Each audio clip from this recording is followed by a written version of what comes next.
Hello students, मैं अंजलि पयाल स्वागत करती हूँ आपका आईसीटी वर्चुअल क्लासरूम देहरादून से। कैसे हैं आप सब लोग? उम्मीद करती हूँ आप सब लोग अच्छे होंगे और अपनी लाइफ में बहुत बेहतर कुछ कर रहे होंगे। आज हम बात कर रहे हैं क्लास 6 के साइंस के, और जैसा कि आप लोग जानते हैं चैप्टर चल रहा है सॉर्टिंग मटेरियल्स इनटू ग्रुप। वस्तुओं के समूह बनाना हम यहाँ पर सीख रहे थे, जिसमें से आपने सारे टॉपिक बहुत अच्छे से पढ़ने के बाद हम लोग यहाँ पर क्या कर रहे थे, अपना एक्सरसाइज जो भी है, क्वेश्चन आंसर क्या क्या क्वेश्चन बनते हैं उन पर हम लोग बात कर रहे थे। कुछ क्वेश्चन हमने लास्ट सेशन में देखे थे, ठीक है, और एक क्वेश्चन मैंने आपको होमवर्क में भी दिया था। लास्ट सेशन का क्वेश्चन था what do you mean by classification, वर्गीकरण से आप क्या समझते हैं? तो वर्गीकरण है वस्तुओं को उनमें उपस्थित समानता या असमानता के आधार पर अलग अलग समूहों में बांटना, यही आपका वर्गीकरण होगा। यानी जिनमें समान गुण है उनको आप एक में रखोगे और जो अलग अलग है उनको अलग अलग ग्रुप में रखोगे। सिंपल सी बात है। सेकेंड क्वेश्चन था what is the need for classification, वर्गीकरण की क्या आवश्यकता है? तो वर्गीकरण की क्या आवश्यकता है? बहुत सारी चीजों में वर्गीकरण काम आता है, जैसे आइडेंटिफिकेशन ऑफ ऑब्जेक्ट, वस्तुओं की पहचान करना, सॉर्टिंग ऑफ ऑब्जेक्ट, वस्तुओं की छटाई करना। इसके अलावा यहाँ पर आप चीजों का पता लगाने में, यानी कि लोकेटिंग थिंग्स एंड, वस्तुओं के बीच समानता और असमानता को समझना, understanding similarities and dissimilarities and making the study of object easy and more meaningful. ठीक है ना। तो ये सारी चीजों के लिए आपका वर्गीकरण आवश्यक तो होता है। किन्हीं भी चीजों का हम वर्गीकरण देखते हैं। देन क्वेश्चन नंबर 3 था आपका why is mercury use in making thermometer, thermometer बनाने में पारे का उपयोग क्यों किया जाता है? तो थर्मामीटर एक धातु है, रूम टेम्परेचर पर आपको लिक्विड स्टेट में मिलती है। इसके अलावा ऊष्मा का एक अच्छा चालक होता है, इसलिए यहाँ पर मरकरी को लिया जा रहा है थर्मामीटर बनाने के लिए। ठीक है ना। और इसमें एक प्रकार का लस्टर होता है, यानी शाइन होती है, चमक होती है, जिसके कारण जो टेम्परेचर होता है उसको रीड कर पाना इजी होता है। ठीक है ना। चलिए नेक्स्ट क्वेश्चन फोर्थ, होमवर्क में मैंने आपको दिया था on what basis are the various objects group. ठीक है। तो मैं यहाँ पर आपको अलग अलग वस्तुएं दे रही हूँ, आपने इनके समूह बनाए। ठीक है ना। जैसे फर्स्ट समूह है जो आपका, उसमें है कांच,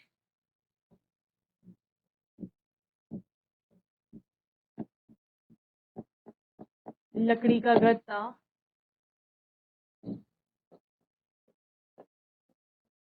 लोहे की चादर। ठीक है। तो इनके दो समूह बनेंगे। कौन कौन से? एक समूह में आपका कांच आएगा और एक में लकड़ी का गत्ता, और उसके अलावा क्या आएगा, लोहे की चादर आएगी। तो ये किस आधार पर बोला मैंने? ये पारदर्शिता के आधार पर बोला। ठीक है ना। आपका कांच जो है वो पारदर्शी में आएगा, और बाकी दो चीजें जो है ये दोनों किस में आएंगी? अपारदर्शी। ठीक है। इसके अलावा जैसे ईंट है आपके पास, पत्थर है आपके पास, तकिया है आपके पास, स्पॉन्ज है। तो यहाँ पर कठोरता के आधार पर आप समूह बनाएंगे। एक समूह में आपका तकिया और स्पॉन्ज आ जाएंगे, एक में ईंट और पत्थर आ जाएंगे। ठीक है। तो कठोरता के आधार पर आपने समूह बनाया। इसके अलावा सॉल्युबिलिटी के आधार पर आप बनाते हैं, जैसे आपने इससे पहले वाले सेशन में पढ़ा था, जिसमें हम लोगों ने क्या किया था, चीनी और नमक को एक साथ रखा था और लकड़ी के बुरादे और रेत को एक साथ रखा था। ठीक है ना। तो वो क्या था, वो विलेयता के आधार पर था। समझ रहे हैं कि जल में कोई चीज घुल रही है या फिर नहीं घुल रही है, उस आधार पर आपका वर्गीकरण किया गया था। ठीक है ना। इसके अतिरिक्त आप लोग चमक के आधार पर वर्गीकरण करते हैं कि कौन कौन सी वस्तुएं हैं जो चमकदार हैं और कौन कौन सी नहीं है। ठीक है ना। तो उस आधार पर वर्गीकरण किया जाता है। यहाँ पर अगर हम on what basis are the various objects group, तो किस आधार पर वेरियस ऑब्जेक्ट्स यानी कि आपकी विभिन्न जो वस्तुएं हैं उनकी ग्रुपिंग की जाती है, यानी उनका समूह बनाया जाता है। तो किस किस आधार पर बनाएंगे बताओ? लस्टर यानी चमक के आधार पर, हार्डनेस के आधार पर, सॉल्युबिलिटी के आधार पर, वाटर में जल में आपका तैरने और डूबने के आधार पर। ठीक है। इस तरह से अलग अलग गुण पड़े थे, उनके आधार पर हम वर्गीकरण करेंगे। तो साइज के आधार पर कर सकते हैं। इसके अतिरिक्त कि साइज छोटा है या बड़ा है, शेप के आधार पर किस प्रकार की आकृति है, कलर रंग के आधार पर हो सकता है, हार्डनेस कठोरता, solubility in water, attraction towards magnet, magnet के प्रति यानी चुंबक के प्रति आकर्षित हो रहा है या नहीं हो रहा है, अगर हो रहा है तो एक समूह में रखिए, अगर नहीं हो रहे हैं तो दूसरे समूह में रखिए, ठीक है ना। एंड कंडक्शन ऑफ हीट यानी कि ऊष्मा उसमें ऊष्मा का चालन उसमें हो रहा है या फिर नहीं हो रहा है, उस आधार पर भी आपका क्या होगा, वर्गीकरण होगा। एंड ट्रांसपेरेंसी के आधार पर हो सकता है, किसके आधार पर, आपका जो पारदर्शिता है उसके आधार पर, ठीक है ना, नोट करेंगे।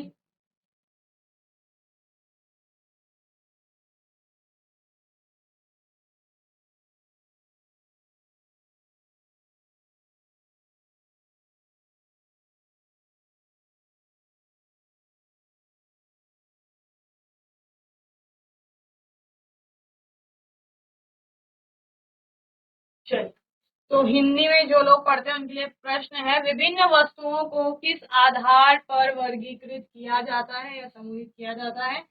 तो विभिन्न वस्तुओं का समूहीकरण निम्नलिखित लक्षणों के या गुणों के आधार पर किया जाता है, आकार, रंग, कठोरता, पानी में घुलनशीलता, चुंबक के प्रति आकर्षण, ऊष्मा का चालन और पारदर्शिता, ठीक है। इसके अलावा भी बहुत सारे गुण थे, जैसे जल में तैरने और डूबने के आधार पर वर्गीकरण, मिसिबिलिटी के आधार पर वर्गीकरण आपका किया जाएगा, ठीक है।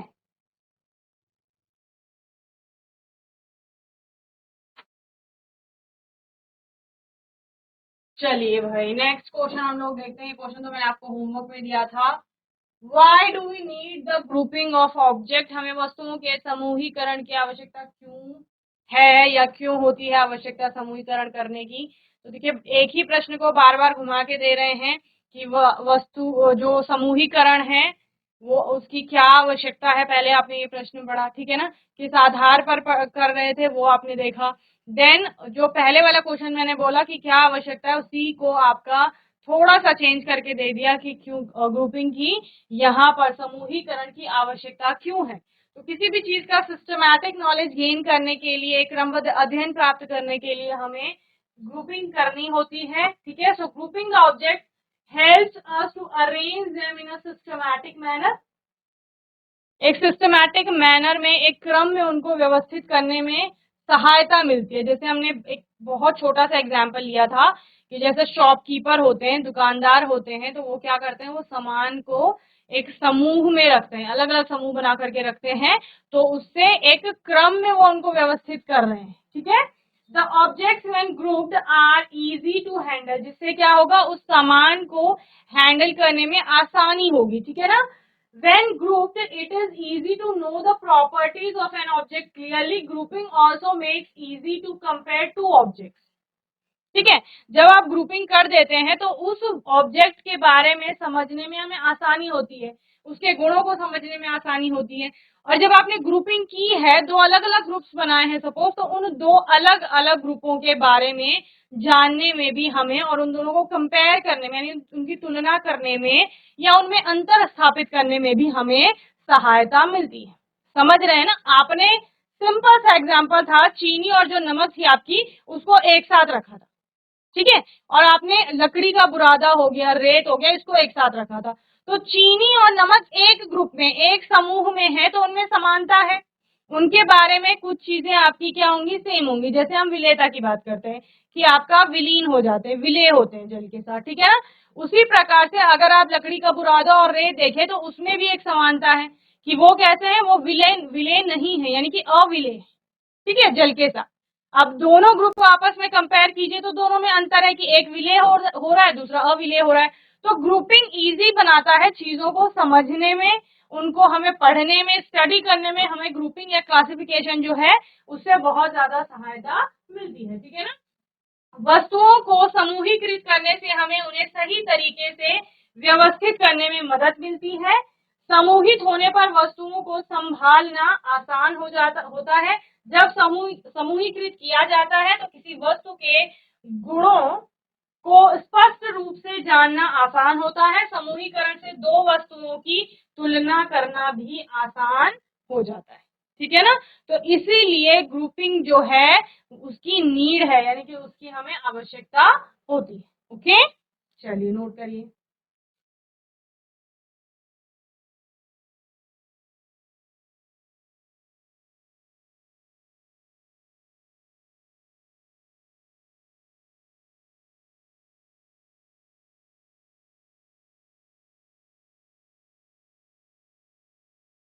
GIC पुभाऊ, आवाज आ रही है? हैंड रेज करो, आवाज आ रही है तो।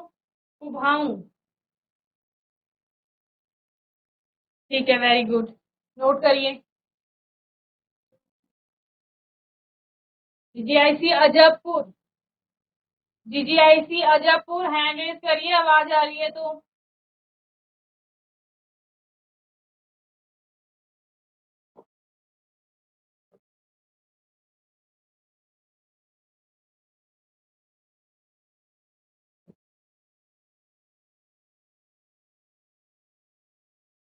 GIC अजबपुर, आवाज आ रही है तो हैंड रेज करिए अपना।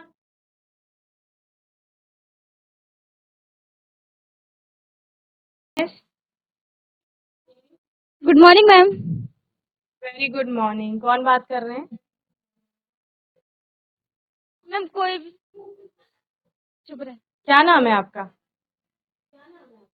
मैम पलक। ठीक है पलक। डिस्टरबेंस क्यों हो रहा है क्लास में? मैम वो मैम अभी दूध पीने जा रहे थे ना, इसलिए। आपका नहीं, ब्रेक बच्चे टाइम आधे चल बच्चे रहा बाहर है है। ना। Yes ma'am. मैम अभी नहीं, पर कभी कभी चलता मैं है अभी ना, दूध पी के आ रहे जब हैं चल रहा होता है। Yes ma'am. चलिए बैठ जाएंगे, डिस्टरबेंस नहीं होना चाहिए, ठीक है? Yes ma'am. Okay, sit down. Thank you ma'am. चलिए, तो इस तरह से हमने ये वाला क्वेश्चन पढ़ा। क्वेश्चन नंबर 5 जो था हमारा, ग्रुपिंग की आवश्यकता क्यों है। नेक्स्ट 6 क्वेश्चन है, how does the grouping of objects help the shopkeeper. देखो, आपका वही प्रश्न आ गया फिर से कि दुकानदार को ग्रुपिंग से क्या मदद मिलेगी। चलो कौन बताएगा? कौन गया था कल मेरे साथ शॉपिंग करने? योगेश। योगेश के अलावा कोई बताओ। शॉपकीपर जो है, शॉपकीपर को क्या हेल्प मिलेगी ग्रुपिंग करने से? यानी वो सामान को अलग अलग सामान को अलग अलग समूह में रख रहा है, उससे उसे क्या सहायता मिलेगी? बताओ, हैंड रेज करिए। GIC पुभाऊ, कौन आंसर करेगा? ठीक है, माइक ले लो जल्दी से जिसको आंसर करना है। चलिए हर्षित, आप आंसर कीजिए। How does the grouping of objects help the shopkeeper. Question समझ में आया आपको?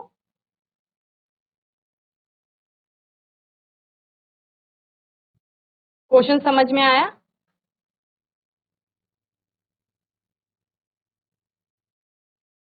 माइक ऑफ है क्या आपका? Ma'am no. क्वेश्चन है कि कोई शॉपकीपर है, अगर वो ग्रुपिंग कर रहा है ऑब्जेक्ट की, यानी वस्तुओं का समूह बना रहा है, तो उससे उसको क्या मदद मिलेगी? वो वस्तुओं को अलग अलग रख रहा है, तो उसको क्या सहायता होगी उससे? बताओ।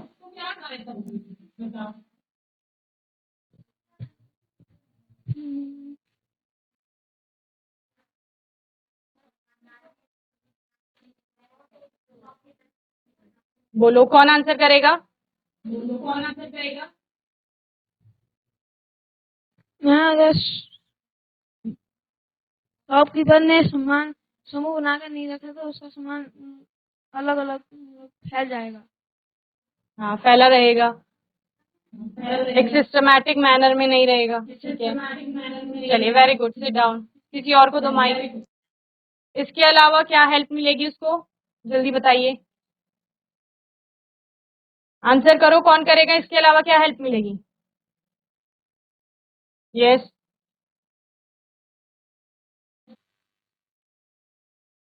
Ma'am good morning. Very good morning. बोलिए। योगेश। मैम मैम अगर शॉपकीपर ने एक साथ सारा सामान रख दिया तो उसको हमको ज्यादा समय में कम सामान ही मिल पाएगा, और अगर उसने समूह बनाकर रखा तो हमको बहुत कम समय में सारा सामान मिल जाएगा। वेरी गुड, क्योंकि उसके समय की बचत होगी, ठीक है, वरना वो तो एक ही कस्टमर को एक टाइम पे सामान दे पाएगा, है ना, तो बहुत ज्यादा समय लग जाएगा। तो मैं और आप कल भी शॉपिंग करने गए थे, हम आज भी जा रहे हैं, आज भी हम अलग अलग चीजें लेने गए, सेम चीज नहीं लेनी, अलग अलग लेनी है, तो वो जल्दी से हमें दे देंगे, है ना। और अगर हम उन्होंने सामान की ग्रुपिंग नहीं की है, यानी अलग अलग, जैसे आपने सेक्शन देखे अलग अलग खाने बने रहते हैं दुकानों में, तो वो इसीलिए क्योंकि वो ग्रुपिंग कर रहे हैं उनकी, एक खाने में या एक जो उनका कबर्ड बोल सकते हैं या फिर एक रैक बोल सकते हैं, उसमें एक ही प्रकार का सामान रख रहे हैं क्योंकि उनमें कुछ ना कुछ समानता है, ठीक है, तो यही ग्रुपिंग है। वेरी गुड बच्चे, sit down.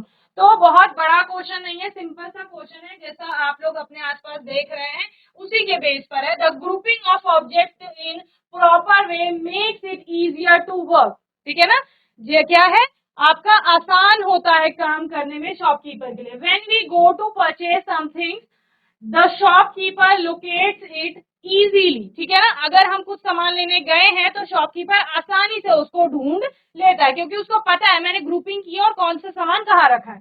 Because there are separate shelf to put various item and similar things are kept at one place, okay, क्या हो रहा है, क्योंकि उनने अलग अलग शेल्फ में, अलग अलग शेल्फ जिसे मैं रैक बोल रही हूँ, खाने बोल रही हूँ, उनमें अलग अलग सामान रखा है, ठीक है।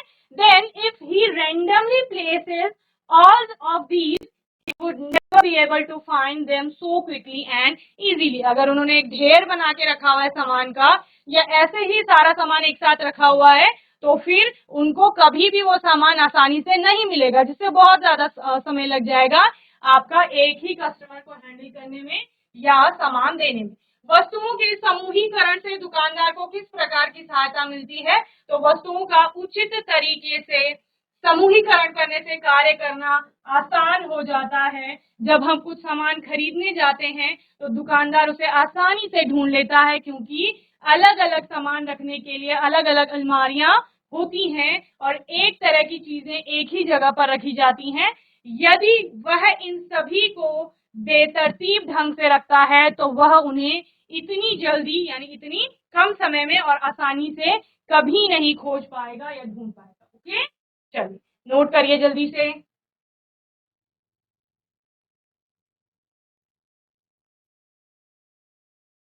GIC पुजार गांव, आवाज आ रही है आपको? हाथ उठाइए, आवाज आ रही है तो। पुजार गांव,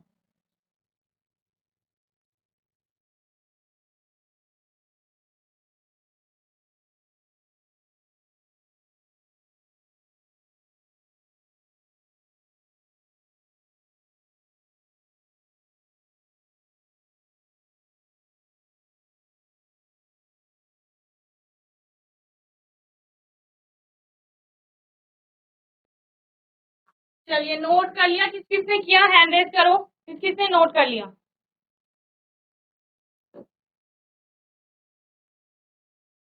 ठीक है, वेरी गुड, जल्दी करिए।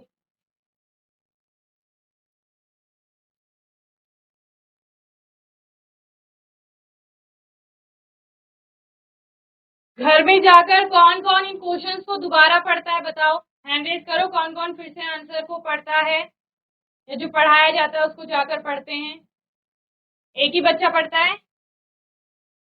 चलिए वेरी गुड। गर्ल्स पढ़ती हैं पर आंसर नहीं करती हैं क्लास में बिल्कुल भी। चलिए जिन्होंने नोट कर लिया बाकी लोग उनसे नोट कर लेंगे। Now we have next question, question number 7। Name the various materials from which following things can be made. और इसका आंसर तो सारी गर्ल्स दे सकती हैं और सारे बॉयज भी दे सकते हैं, बहुत आसान सा प्रश्न है। प्रश्न क्या है, यहाँ पर कुछ वस्तुएं आपको बताई गई हैं और ये किससे बनी हुई होती हैं, डिस्टर्ब नहीं करेंगे क्लास को। पुजार गांव, यहाँ पर ये वस्तुएं किन किन चीजों से मिलकर के बनी होती हैं ये आपको बताना है, ठीक है ना। क्या क्या है आपके पास वस्तु? शूज है, जूते होते हैं जो हमारे, चेयर, चेयर होती है कुर्सी जिसमें हम लोग बैठते हैं, कॉइन्स, सिक्के, यूटेंसिल्स, बर्तन जो होते हैं, और क्लोथ्स यानी कि कपड़े। चलो कौन बताएगा जूते किस चीज के बने होते हैं, बताओ। किसकी चीज, एक ही चीज के नहीं होते, अलग अलग चीजों से बने होते हैं, अलग अलग पदार्थों के। कौन कौन से पदार्थ से बने हुए, कौन कौन से मटेरियल से बने हुए आपने शूज देखे? चलो आंसर करिए। ले लो माइक जल्दी से। योगेश और हर्षित के अलावा कोई आंसर करेगा?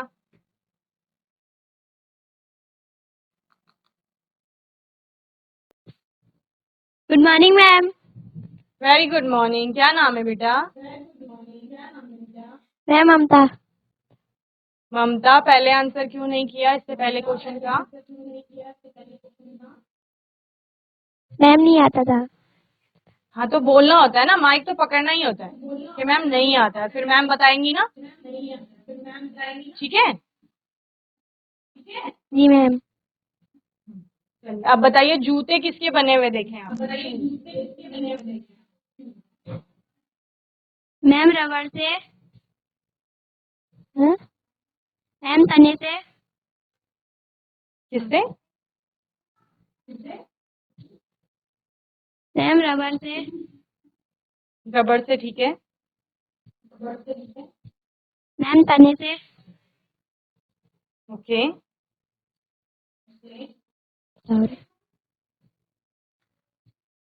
मैम कपड़े से। हम्म। मैम चमड़े से। Very good. चलिए, वेरी गुड बच्चे, सिट डाउन। तो यहाँ पर आपने बहुत सारे मटेरियल से बने हुए शूज देखे हैं। जैसे ममता ने बोला चमड़ा यानी कि लेदर हो गया, रबड़ हो गया, कपड़ा, कैनवस जिसे आप लोग बोल रहे हैं। इस प्रकार से अलग अलग चीजों से बने हुए आपके शूज होते हैं।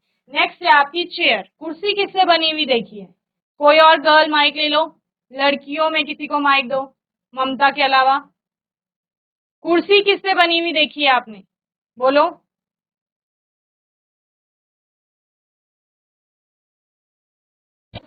Good morning ma'am. Very good morning. क्या नाम है? मैम बबीता। बबीता। बबीता, बात करनी होती है मैम से, ठीक है। हाँ, चेयर देखी है आपने? जी मैम। किससे बनी हुई देखी है? मैम लकड़ी से, वेरी गुड। प्लास्टिक से, कीलू से, ठीक लोहे है। से। और बता रही। कोई नहीं बताएगा और। चलिए, वेरी गुड, सिट डाउन। तो प्लास्टिक से देखी है, लकड़ी से देखी है, और लोहे की बोल रहे हैं तो अलग अलग मेटल्स की भी बनी हुई होती है, ठीक है ना, अलग अलग धातुओं की। नेक्स्ट है आपका कॉइन। सिक्के किसके बने हुए देखें? चलो, ममता और बबीता के अलावा कौन आंसर करेगा? माइक ले लो जल्दी से। सिक्का किससे बना हुआ देखा है? किस चीज का सिक्का देखा है आपने? सिक्के देखे हैं सबने?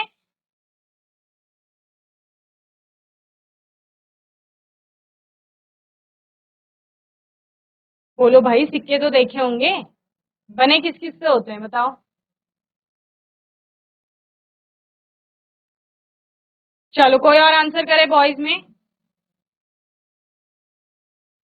Good morning ma'am. Very good morning. सिक्के देखे हैं आपने? जी मैम। ठीक है। कौन बात कर रहा है? लोकेश। जी मैम। यस, तो किस चीज का सिक्का देखा है आपने? सोने का। Very good. और चांदी का। हीरे का। हीरे का। ओके। और? मैम सादा। सादा। ओके, पदार्थ क्या मोती होता है का। उसमें? ठीक है। इतने सिक्के देखे हैं आपने? जी मैम। ठीक है, फिर अच्छा है, क्योंकि मैंने हीरे का और मोती का सिक्का नहीं देखा, ठीक है। चलिए, वेरी गुड बच्चे, सिट डाउन। तो आप लोगों ने अलग अलग धातुओं से बने हुए सिक्के देखे, ठीक है। जैसे हमें लोकेश ने बोला सोने का देखा है, चांदी का देखा है, लोहे का आप लोग देखते हैं, अलग अलग एल्यूमिनियम के हो सकते हैं, तो अलग अलग मेटल के और अलॉयज के यानी मिश्र धातुओं के भी सिक्के होते हैं, ठीक है ना। आप बताओ, यूटेंसिल्स, बर्तन किस चीज के देखे हैं? चलिए, जीआईसी। हाँ, कौन आंसर करेगा? जल्दी से आंसर करिए, नेक्स्ट क्वेश्चन पे भी जाना है। यूटेंसिल, बर्तन किस किस के बने हुए देखें? किस चीज से बने हुए बर्तन देखे? आंसर करो जल्दी से। किसी को नहीं पता? बर्तन नहीं देखे आपने? हाँ, आंसर करिए। यस। Yes ma'am. किस चीज के बर्तन मैम देखे आपने? कांच के। ठीक है, वेरी गुड। कांच के, मैम स्टील के, तांबे के, प्लास्टिक के, मैम मिट्टी के, मैम मिट्टी के, वेरी गुड।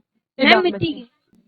सिट डाउन हर्षित। तो यहाँ पर बर्तन हमारे बहुत से टाइप के मेटल्स के, धातुओं के लगभग सभी के आपको बर्तन यहाँ पे मतलब मोस्टली धातुओं के बर्तन देखने को मिलते हैं, जिसमें आप लोहे की बात करते हैं, एल्यूमिनियम की बात कर रहे हैं, आप लोग तांबे की बात कर रहे हैं, मिश्र धातुओं के आपने देखे हैं, कांसा हो गया, पीतल हो गया या स्टील हो गया, इन सब की आपने बर्तन देखे हुए बने हुए। ठीक है ना। नेक्स्ट है आपके पास क्लोज, GIC भवान, ले लो माइक। GIC पुभाऊ, जल्दी से आंसर करो। कपड़े किससे बने हुए देखे हैं आपने? कपड़े, कपड़े, कौन कौन सा फैब्रिक देखा है? मैम बटन से, मैम बटन से, बटन पार्ट हो गया उसका। कपड़े अलग अलग प्रकार का फैब्रिक होता है ना, अलग अलग कपड़ा होता है। चलिए, वेरी गुड, सिट डाउन। जैसे कॉटन हो गया, सिल्क हो गया, रेयन हो गया, नायलॉन हो गया, तो ये सारे अलग अलग प्रकार के फैब्रिक होते हैं जिनसे कपड़े बने हुए होते हैं। ठीक है ना। चलिए, वेरी गुड। तो इस तरह से हमारे पास जो क्वेश्चन था उसके अलग अलग आंसर आ गए। Shoes, leather, rubber, plastic, canvas. Chair हो गई वुड, मेटल, प्लास्टिक, कॉन्क्रीट की भी बनी हुई हो सकती है। कॉइन्स, कॉपर, सिल्वर, गोल्ड और अदर मेटल्स की भी बनी हो सकती है। यूटेंसिल, बर्तन हो गए आयरन, कॉपर, एल्यूमिनियम। क्लोथ्स हो गए कॉटन, वूल, सिल्क, रेयन, नायलॉन। तो इन सभी से आपके कपड़े बने हुए होते हैं। ठीक है। तो ये वाला क्वेश्चन तो आप लोग खुद से ही घर पे कर लेंगे इसका आंसर। प्रश्न आपको समझ में आ गया है। चलिए, नेक्स्ट क्वेश्चन होमवर्क के लिए आपका करके लाएंगे, तो आने वाले सेशन में पूछूंगी। Name any 4 materials that can be use to make school bag. School bag को बनाने में 4 प्रकार के कौन कौन से आपके मटेरियल यूज में आते हैं वो आपको बताना है। ठीक है ना। चलिए, तो मैं उम्मीद करती हूँ आज का सेशन सभी को अच्छे से समझ में आया होगा। आज के सेशन में GIC पुभाओं के बच्चों ने हमेशा की तरह अच्छे से आंसर किया। सभी बच्चों को ऐसे ही पढ़ाई करते रहनी है। कोई भी डाउट होगा, क्वेश्चन होगा तो सेशन में आप लोग पूछ लेंगे। अपने आने वाले सेशन में हम कुछ और नए प्रश्नों के साथ आएंगे, और तब तक के लिए ICT वर्चुअल क्लासरूम से जुड़ने के लिए धन्यवाद।